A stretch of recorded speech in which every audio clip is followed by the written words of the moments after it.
पाकिस्तान की तारीख में अनोखी और मुनफरिद पार्टी। एक साबिक वज़ीर-ए-आला का लाखों से करोड़ तक का सफर। रवा माली साल बजट आज पेश किया जाएंगे।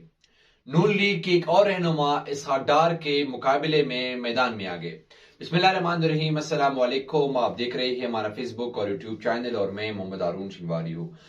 नाज़रीन कराम, यूं तो लोग बड़े बड़े दावे कर रहे थे कि जब इसहाक डार साहब आएंगे तो मुल्क की हालात बेहतर हो जाएगी, हमारी इकानमी जो है वो बढ़ जाएंगी, हमारे जीडीपी जो है वो बढ़ जाएंगे, इसके साथ साथ डॉलर जो है वो नीचे आएंगे, हमारी जो महंगाई है वो कंट्रोल हो जाएंगी, चीजों की कीमतों में जो है वो कमी की जाएगी, एक्सपोर्ट इंपोर्ट पर जो है वो कंट्रोल किया जाएगा, इसके अलावा जो ये खर्चे हैं उसको कम की जाएंगे, ज़राअत और सनत को जो है वो रात दिन चुगनी रात दुगनी जो है वो इजाफा किया जाएगा और उसके पर जो है मेहनत किया जाएगा।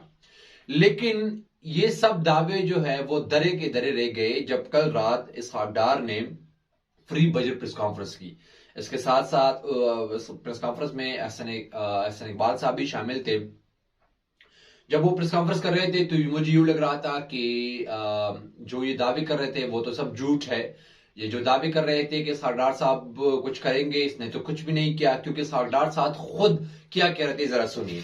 सरदार साहब जो है वो आज कौमी असेंबली में बजट पेश करेंगे और सरदार साहब कह रहे थे प्रेस कॉन्फ्रेंस में बड़े दलेरी के साथ कि हुकूमत तमाम हदों पे में नाकाम हो चुकी है, क्योंकि ज़राअत में भी हमें जो है वो नाकामी है या कमी की गई है, सनतकारी में हम जो है वो नाकामी पेश आई है या हमने जो है वो कमी कर दी गई है, खिदमत और सरमायाकारी में भी हमने कमी की है या जो है वो नाकाम हो चुके इसमें। इसके अलावा खसारे नुकसानात और अखराजात में जो है हम में जो है वो इजाफा किया गया है। यूं तो ये चाहिए थे कि हमें ज़राअत, सनतकारी और सरमायाकारी में इजाफा होने को मिलता था, होना चाहिए था ये, लेकिन ऐसा नहीं हुआ और नुकसानात, खसारे और खर्चात में जो है वो कमियां नजर आनी चाहिए थी। हम ये सोच रहे थे कि जब सरदार साहब बजट पेश करेंगे या फ्री बजट का जो प्रेस कॉन्फ्रेंस करेंगे तो हमें ये सब कुछ मिलेगा, लेकिन बदकिस्मती से हमें कुछ नहीं मिला। हमें वो पुराना प्रेस कॉन्फ्रेंस मिल गया, हमें वो पुराना जो है वो उससे भी नीचे का जीडीपी वगैरह मिल गया। इसके अलावा खजाना सरदार साहब ने जो है वो जब इत्तेसादी सरे पेश कर रहे थे तो उसमें उन्होंने कहा कि जीडीपी ग्रोथ 0.29% रही, यानी ये भी कम हुई। इसके अलावा इंपोर्ट 72 अरब से कम होकर 51 अरब रह गई, डॉलर रह गई, अब इसमें भी कमी हो गई। एक्सपोर्ट में 12% की तरसलात में जो है वो 13% इजाफा की गई। इस माह सिर्फ इस माह यानी जो इस माह जो है वो 35% कि रिकॉर्ड महंगाई रिकॉर्ड की गई है, 35% जो है महंगाई में इजाफा हो गया है।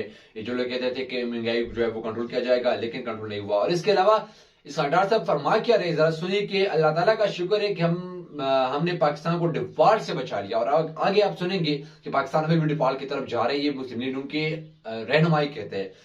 इसके अलावा जो है वो सरदार साहब ने एक हल भी निकाल लिया महंगाई कंट्रोल करने का, सोना नीचे आने का, कीमतों को नीचे आने का, डॉलर नीचे आने का एक अनोखा तरीका भी बता दिया। और उन्होंने बताया कि लोग डॉलर सोना जमा करना छोड़ दे तो सब बेहतर हो जाएगा, महंगाई कंट्रोल हो जाएगी, डॉलर नीचे आएगा, इसके अलावा सोने की कीमत भी नीचे आएगी। ये सब कुछ तब होगा जब ये लोग सोना और जो डॉलर जमा नहीं करेंगे। जब भी सरदार साहब ने ये कहा तो फिर एयरवाई की एक बजट स्पेशल प्रोग्राम में नून लीग ही के एक रहनुमा ने सरदार पर गोली बरसा दी और उन्होंने बताया कि नून लीग के रहनुमा जो है वो सरदार साहब के खिलाफ मैदान में आ गए और उन्होंने जो वो कायमा कमेटी चेयरमैन कायमा कमेटी है, केसर शेख उसका नाम है, उन्होंने बता दिया ऑन द एयरवाई प्रोग्राम में ऑन द रिकॉर्ड वो अभी भी मौजूद है कि मुल्क डिफॉल्ट कर रही है, मुल्क अभी भी डिफॉल्ट की तरफ जा रहा है। आईएमएफ जो है वो हमको इनकार रहे, आईएमएफ हमको कर्ज दे नहीं रहे, हुकूमत माशी टीम को तब्दील करे क्योंकि माशी टीम जो है वो नाकामी है। ये नून लीग के रहनुमा कहते हैं, मैं नहीं कह रहा। इस सरदार किसी के साथ मशवरा नहीं करते, वो जो कुछ है वो अपने आप ही करते हैं। अभी तक कायमा कमेटी में नहीं आए, सरदार साहब ने जितने वक्त हुआ है वो अभी तक कायमा कमेटी में जो है वो नहीं आए। ये जमहूरियत नहीं है। फिर ने सियासत पर भी बात की कि जमहूरियत नहीं है कि बाप के बाद जो है वो बेटा है बेटी उसका चार संभाल ले। जमहूरियत तो ऐसी है कि पार्टी की जो सीनियरशिप है, जो पार्टी के सीनियर लोग हैं वही पार्टी संभाल ले। अभी जो हम बजट की बात कर रहे हैं, माली साल की बात कर रहे हैं, तो होना तो यही चाहिए कि हम सब माली साल पर ही बात करें, सियासत पर कोई बात नहीं ना करें, लेकिन सबसे पहले जो है माली साल पर बात करें। सबसे इनके पास जो है सियासत पर भी एक पाकिस्तान की तारीख का अनोखी पार्टी है, उस पर हम बात करते हैं। लेकिन सबसे पहले आते हैं, एक साबिक वज़ीर आला है जिनके पास लाखों रुपए थे, उसका जो असासे थे वो लाखों में थे, अब अरबों तक जो है वो कैसे पहुंच गए, उसका सफर कैसा है वो हम आपको बताएंगे। आपने वसीम अकरम प्लस का नाम तो सुना होगा, क्योंकि इमरान खान साहब अक्सर वसीम अकरम प्लस का लफ्ज इस्तेमाल करते थे, और वो लफ्ज साबिक वज़ीर आला पंजाब उस्मान बुज़दार के लिए इस्तेमाल किया करते थे, जो साबिक वजीर आला के साथ साथ साबिक पीटीआई की सीनियर रहनुमा भी थे, क्योंकि अब उसने पीटीआई और सियासत को जो है वो छोड़ दी है। इमरान खान साहब पर इंतहाई ट्रस्ट, इमरान खान साहब को इंतहाई ट्रस्ट था जो ये वज़ीर आला है साबिक उस्मान बुज़दार पर, इंतहाई ट्रस्टेबल आदमी था इमरान खान की नजर में। इमरान खान साहब ने उसको मिडिल क्लास से उठाकर, इनमें बार बार कहता हूं कि उसको जो है वो इमरान खान साहब ने जीरो से उठाकर जो है वो हीरो कर दिया।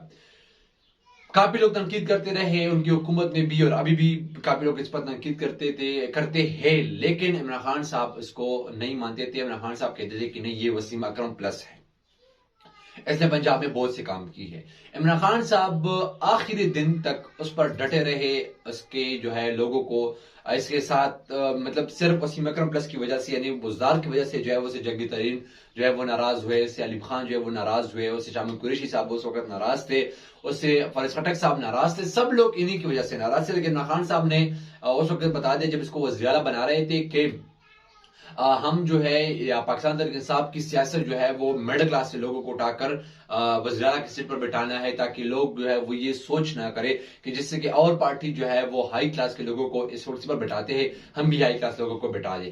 इसलिए उसने जो है वो पाकिस्तान तहरीक इंसाफ ने केपी में महमूद खान का इंतखाब किया और वहां पर पंजाब में बुज़दार का इंतखाब किया। लेकिन वसीम अकरम प्लस तो सियासत में प्लस का पोजीशन हासिल ना कर सका, सियासत में तो वो प्लस ना हो सका, लेकिन पैसों में जो है वो वाकई प्लस हो गए। बुज़दार साहब एक आम सा बंदा था, मैंने पहले भी बता दिया, एक आम सा गांव से उसका ताल्लुक था। सीएम बनने से पहले यानी वज़ीर आला बनने से पहले उसके अकाउंट में या उसके एहसास से जो है वो टोटल 7 लाख थे, यानी वो 7 लाख का मालिक था। फिर 3.5 साल वो वज़ीर आला रहे, और वज़ीर आला होने के साथ साथ वो सिर्फ वज़ीर आला नहीं रहे, वो अरबपति भी हो गए, लाखपति से वो अरबपति बन गए, और अब उनके पास जो है वो 2 अरब के असासे हैं। इसके अलावा 2700 केनाल उसका जमीन है, इसके साथ साथ 15 प्लॉट का मालिक है, 1.5 करोड़ का एक गाड़ी है, बैंक बैलेंस है, इसके अलावा 25 और गाड़ियां है। और मैंने पहले भी बता दिया कि इसकी वजह से सब लोग नाराज थे, और अब ये भी नाराज होकर पीटीआई को उन्होंने छोड़ दिया। और अब वो वसीम अकरम प्लस जब प्रेस कॉन्फ्रेंस करते हैं, जब पाकिस्तान तहरीक इंसाफ पर मुश्किल वक्त आता है, जब कप्तान पर मुश्किल वक्त आते हैं, तो वो वसीम अकरम प्लस जो कप्तान हमेशा उसके जो है वो डटे रहते थे, वो वसीम अकरम प्लस क्या कहते हैं प्रेस कॉन्फ्रेंस में, पहले तो वो कहीं छुप गए थे, वो नजर नहीं आ रहे थे। जब वो नमूदार हुए, जब वो नजर आ गए, तो वो फिर प्रेस कॉन्फ्रेंस में कहते हैं कि मेरा इमरान खान साहब के साथ कोई ताल्लुक नहीं। जरा सोचिए, ये वो उन शख्स से ताल्लुक ना रखने का कह रहे हैं जिन शख्स ने इसको इतना तरक्की दी। ये उन शख्स से लाताल्लुकी का ऐलान करते हैं प्रेस कॉन्फ्रेंस में जिन्होंने उसे जीरो से उठाकर हीरो कर दिया। ये उन शख्स से लाताल्लुकी का ऐलान करते हैं जिन शख्स ने इसके सर पर या इसकी बिलबूती जो है वो अपने नजदीकी साथी जगीर तरीन साहब को, अलीम खान साहब को, शामिल कुरैशी साहब को, परवेज खटक साहब को नाराज कर दिया, और इसको जब राजी कर दिया, इसको सीएम की कुर्सी पर बिठा दिया। अब वो प्रेस कॉन्फ्रेंस करते कहते जब मुश्किल वक्त आया कि मेरा इमरान खान साहब के साथ कोई ताल्लुक नहीं, मैं पाकिस्तान के साहब को छोड़ रहा हूं और सियासत को भी छोड़ रहा हूं। और अब ये कुछ दिनों की बात है, वो सियासत में फिर जो है वो एंटर होंगे, और ये बात सच है, जो आराम की कमाई करते हैं वो कुछ भी कर सकते हैं। इसने भी जो है आराम की कमाई की है, लाखों से अरबपति बन गए। अब ये नेब के चक्कर लगाएंगे तो इसको पता चलेगा कि इमरान खान साहब ने मेरे साथ किया था, क्या मेरा इमरान खान से ताल्लुक रखना चाहिए था या नहीं। इसके अलावा जो है वो इंतहाई इंटरेस्टिंग बात, पाकिस्तान की तारीख में पहली बार अनोखी पार्टी या मुनफरिद पार्टी का जो लॉन्चिंग है वो कल हो गया। अनोखी पार्टी क्यों है, मुनफरिद पार्टी क्यों है, वो इसलिए है कि पाकिस्तान की तारीख में पहली बार ऐसे पार्टी का क्याम एक ऐसे शख्स ने किया जो पहले से नाअहल है, जो अहल है ही नहीं, जो सियासत कर नहीं सकते, जो इलेक्शन लड़ नहीं सकते। यानी जंगी तरीन साहब ने कल इस्तेकाम पाकिस्तान पार्टी का लॉन्चिंग कर दिया, लेकिन वो खुद नाअहल है। ये पाकिस्तान की तारीख में पहली बार हो गया कि किसी ऐसे शख्स जो है वो पार्टी का लॉन्चिंग कर दे जो खुद नाअहल है। चलेंगे, अब तक के लिए इतना ही। अगली इजाजत, अल्लाह हाफिज।